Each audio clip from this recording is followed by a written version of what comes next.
and I think one of the best play-by-play voices we've got going right now. Our friend Mark Jones joins us. Good morning, brother. How are you? Hey, Dave. What's going on, man? Just enjoying the decompression time, man, and looking forward to taking a little inventory over the next couple of days and moving forward down the stretch run for the season. You know, everybody thinks that All-Star break is halfway, when in truth it's more like 2/3. Right. So there's not really that much of the race left. But this is where it gets a lot of fun. You know. Now, do you actually get some time off between now and the resumption of the season, or are you doing some major play-by-play things somewhere somehow? You know what? This is a rare year for one of the first times in my 33 years and 20 something years doing the NBA for ESPN, 33 years and all, that I've actually had an All-Star weekend off.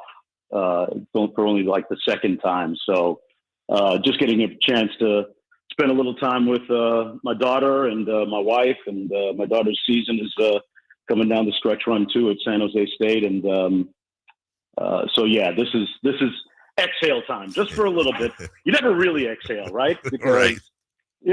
like even after my Wednesday night game in Cleveland, I had Cleveland in Chicago for ESPN, and early the next morning, JB Bickerstaff and Luke Walton and the entire coaching staff of the Cavaliers is on my flight, heading somewhere nice and warm to Miami to detox for a few days. And even on the flight, you're talking basketball, you're talking placings, you're talking playoffs, you're talking players. So, yeah, it never really stops for me, man. It's a lifestyle. Well, and I hope you take this as a compliment. I'm looking at our chat line right now, and of course, no disrespect to our friend and colleague here for me at Sactown Sports, Kyle. But a lot of people asking, saying that, and I think they're right. They've heard a little bit less of you this season. Is I know you probably don't have it in front of you, and you have other responsibilities. But do you expect your visits to Sacramento to pick up? Second? Yeah, okay, definitely. Tell Kyle and Kings Nation that during the second half of the season, you will get an abundance of Mark Jones. My schedule is pretty backloaded this year for late February, March, April playoffs, for when the games really count. So I'm about 100 games a year. Over 70 for ESPN, and a bunch for our Sacramento Kings. For the first 3 years, it was well over 50. So had to scale it back a little bit just to take a breath, and for longevity, for health.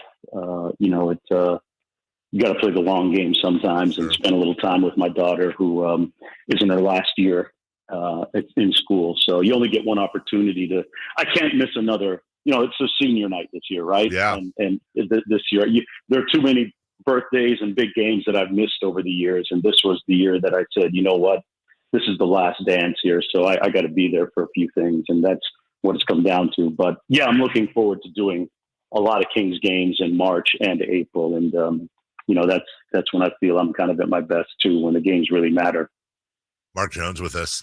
My audience is getting tired of me talking about it. I'm at a little bit of a different spot with you. My daughter is 16. She's a junior, so we have a year and a half left of her at home. And then my first one flies the coop. My son's a freshman. So it's funny how you have different benchmarks for the growth of your children. And I think what it all comes down to, Mark, is it's the inevitable march of us getting older, losing our time with our children. And then eventually I have this nightmare I wake up to in the middle of the night of me staring across at my wife across a TV tray, eating a tuna fish sandwich at 2 PM on a Wednesday, and not having my children around. Man, that's kind of like, you must have a camera in my house. That's kind of what it's like, except we're eating a chicken Caesar salad instead of tuna. I'll say this, Dave, like, my wife and I are blessed with 3 kids, and being an empty nester is overrated, man. It really is overrated. And I was blessed when Vivek and Stacey Wegson and Joel Terry called in November of 2020 and offered me the job with the Kings, because it gave me an opportunity to be an hour and 20 down 80 and 680 from San Jose to be closer to my daughter. So that worked out really well. I want to ask you, we'll get to the Kings here in a second. And Mark's interrupting a workout for us. So we appreciate that. hey, it's okay. It's okay for me to lose my stinger this early. You do it at a national level. You've whether it's your days in Toronto and then rising up the ranks, doing play-by-play with us, and obviously doing it at the highest of the high levels. And this from our private talks. I think you guys are superheroes. I always say it. I think it adds so much when it's at its best, play-by-play to the game. And also, and I would never ask you to comment or criticize anybody else in the business. It's a small business, but I will say this: a lot was made about the Super Bowl call, and I'll ask you just kind of generally, as the audience knows. I think the best play-by-play voices understand the moment, address the moment, and then let the moment breathe, if you will. TV is different than radio. Nobody knows that better than you. But how do you, with so many partners, whether it's the great Doris Burke, Katie Christensen, so many others that you've worked with, how do you balance between wanting them to be them, but also your understanding of the broadcast and that you're the quarterback? And being able to have that chemistry to let certain moments breathe and to not have your calls stepped on. Yeah, that's a tricky dance, man. Yeah. It is a really tricky dance, and a lot of it is built on chemistry, history, trust, timing, and I think both people in that tricky dance have to be understanding of that moment and understand where you are individually in terms of your level of engagement and knowing that you need to step back a little bit. I think the key is having enough moments prior to the big moment to know that, hey, one of those moments is on the way. It's coming. We've reached the crescendo. It's the last possession of the basketball game, or it's the final drive of the Super Bowl. Let's be really clean on this. And it's something that's unspoken, Dave, I think, to be honest with you. And you only get that through working together, and it's hard. It's not easy. I think you need to get in, state time, situation, people on the floor, who's inbounding, who the shooters are, who you look for, what plays they like to run, knowing all that and being concise. And if you're the analyst, getting in, getting out, being clean, and then boom, when that big basket goes through or that touchdown catch is made on the final drive of the Super Bowl, you lay out and let your director cut all the pictures and let it breathe. I think our viewers in Sacramento have heard me enough times when Keegan Murray hits his 12th three or De'Aaron Fox makes another one of those plays, and I'll say, Golden One Center, the microphone is yours. Right. Yep. That's for me. Like, I got nothing to say. I can't embellish it. Right. The sound is the story. The picture's the story. The teammates who are jumping De'Aaron Fox in elation or Keegan Murray in celebration, that's the story. What am I going to say? There's nothing really that an announcer can add to that moment. And I think it's always the temptation. The great temptation is to speak over it. It's natural to want to be as excited as and verbalize what you're seeing, but that comes on the first replay. That's always been my feel. And like I said, it can be tricky in the biggest moments. When I called the NBA Finals a few years ago, Golden State and Boston, there's a big rally with Steph Curry hitting his fourth three in a row, and you just have to innately know that, hey, on that fourth one, lay out. He's hotter than fish grease. Mm-hmm. Time out. You know what I mean? Yep. How much of that is ego discipline? A lot of it, to be honest with you. Yep. A lot of it. You have to know that the game is the thing. The game is always the thing. Right. And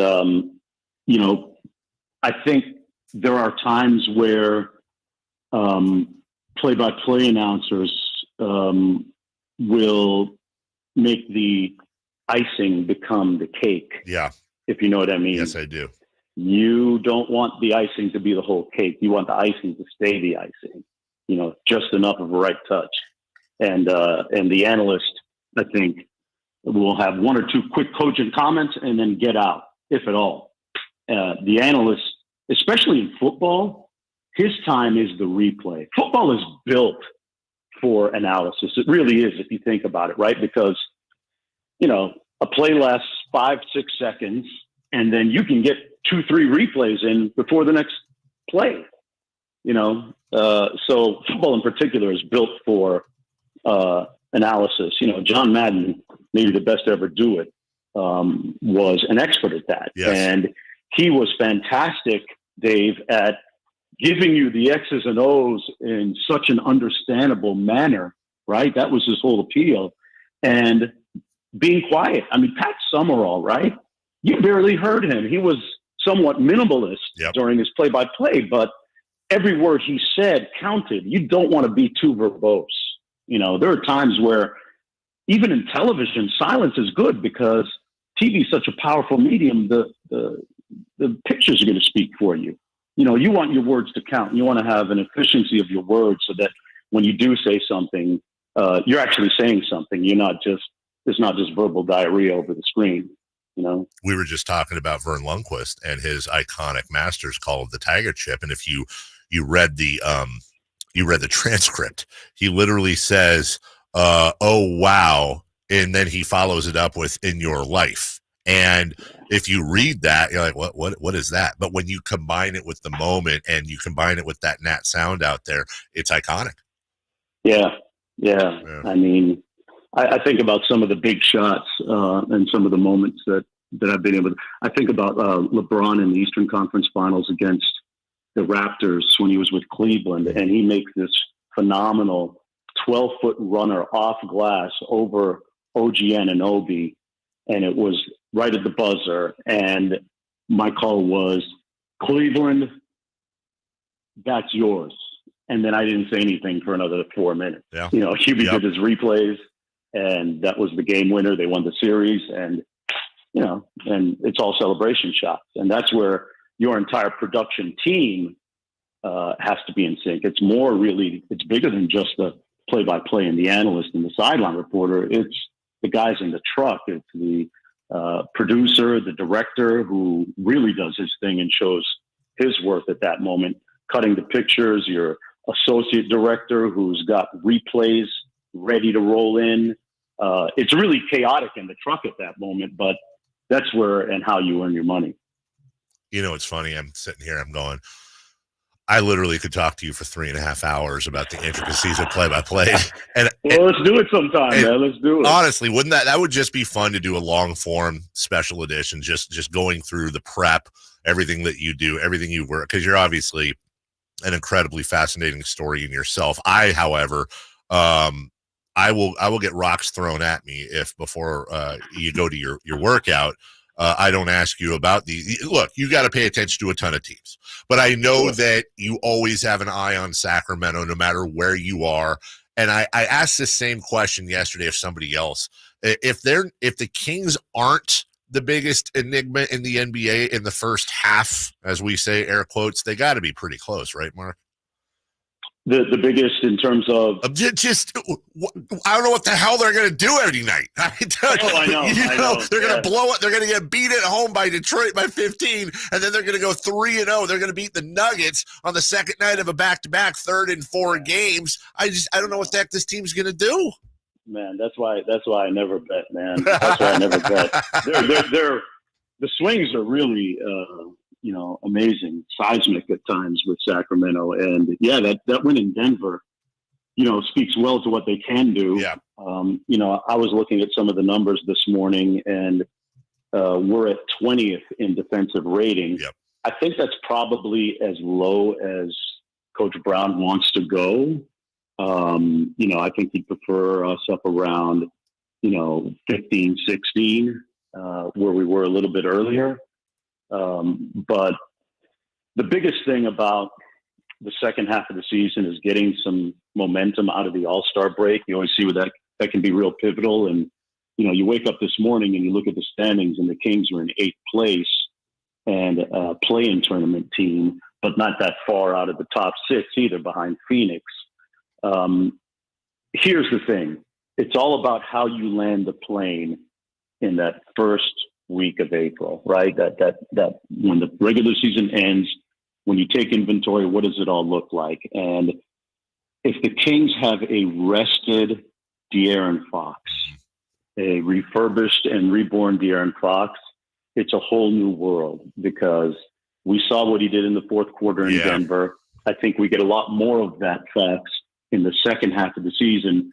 And Sabonis is just going to keep stacking up his double-doubles. I mean, he's ridiculous right now. I don't even know what to say about that cat. I mean, is 30-something consecutive double-doubles. Not if an all-star. Everybody's healthy. Yeah, I know.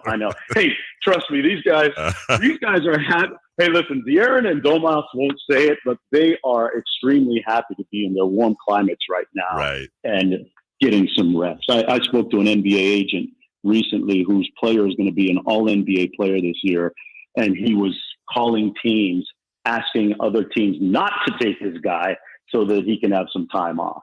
You know, that's how it gets. It's an honor to be an NBA All-Star. Don't get me wrong, but, you know, the rest is going to be important as it pertains to Sacramento, being able to show up the defense. And I think last year in the playoffs, Sacramento showed just how good they can be in their half-court defense. You know, even though we got sent home by Golden State, the numbers were pretty good, you know, if you look back at them. So, you know, it's just about health, especially those two guys. And then, you know, it's a better team than it was last year going into the playoffs and down the stretch. I think when you look at the roster, there's a lot more depth. And Coach Brown has been able to call on guys and have them come in and produce, whether it's Alex Len, whether it's McGee earlier, whether it's, you know, Duarte, who's had some moments. You know, I just think there's a good run left in this team. Not based on any kind of crazy science or data. It just feels that way. But you can't depend on science and data when, like you said, Dave, a team can lose at home to Detroit and then go on the road and beat the Champs on the second night of a back-to-back. Well, you saw it personally last year. Not that last year means it'll happen this year, but you know, we're having Mon McNair on at 9:30 for his first visit since the trade deadline. And he didn't really, you know, he did Kessler Edwards, that move last year. There's nothing this year other than the Robin Lopez in and out and see you later for Cashkins. So, but you saw it last year that everyone was freaking out, that everyone else around the team got better through the trade deadline. And guess what? The Kings, I think, had a top 3 record rest of the season. So I guess that's what we're hoping this year. Same thing, continuity. Yeah. Yeah, sometimes the answers are right in front of you. You know, you don't need to go get something. The answer's right in front of you. And I don't have a problem with, you know, people call it standing pat. You can also say you're investing in what you already have. And, you know, there's no better example of a franchise adding pieces over time to get to where they are than the Denver Nuggets. You know, it wasn't that long ago. They were a 6th seed and still very much out of it, you know, and, you know, they added some pieces and got to where they were. And there's no doubt that I have total confidence in Monty McNair and Wes Wilcox being able to make the right decisions and get this roster good enough to have a shot. So chest, legs, aren't what's going on today? What are we doing? Today is cardio and core. Gonna do 30 minutes on the Versa Climber. Trying to get rid of some pounds that are 2 or 3 extra, and then do some core, because when you got 4 screws in your back and it gets chilly outside, you start feeling it a little bit. What are you gonna do? You be on one of them big blow up? What are those big giant rubber balls where you have to like the Bosa balls? Yeah. Not Nick or Joey Bosa balls though. Right. Yeah. You remember the story where Francisco Garcia, ex-King, was on one of those balls and it popped. Oh, it exploded. Yeah. Don't. Yeah. I probably shouldn't have brought that up before you. Don't think that I don't think about that every time I make sure that it's inflated and it doesn't have any holes in it. I'm staring at it right now, actually, thinking, you better not betray me. I don't want to have to take any time off. Hey, make sure you don't have anything sharp in your pockets, dude. Yeah, I know. San Francisco. Well, we appreciate you, an extended visit and on short notice, but it's been way too long, and we certainly look forward to you coming back and visiting us in the second half of the stretch run, my man. The stretch run is going to be fun, and you guys are going to be tired of me by the time you hear how many appearances I get, and I'll be fine. And it's going to be a fun finish, Dave. It really will. We'll see you down at Temple Coffee, my brother. You take care. You got it. Yeah. All right. Great Bill all day. See you, brother, later. That is Mark Jones, one of your voices on the Sacramento Kings. Of course, your other is our guy Kyle. Afternoons with Whitey Gleason, and also we'll be down for the stretch run as well as will Katie and Gary and that whole crew. So we're looking forward to that. But everybody getting some nice, relaxing time off, because honestly, when you get to this point of the season, it doesn't matter if you're a player or a broadcaster. One of the biggest challenges you have is just you got to keep that same energy night in and night out. And so I tell my broadcasting friends,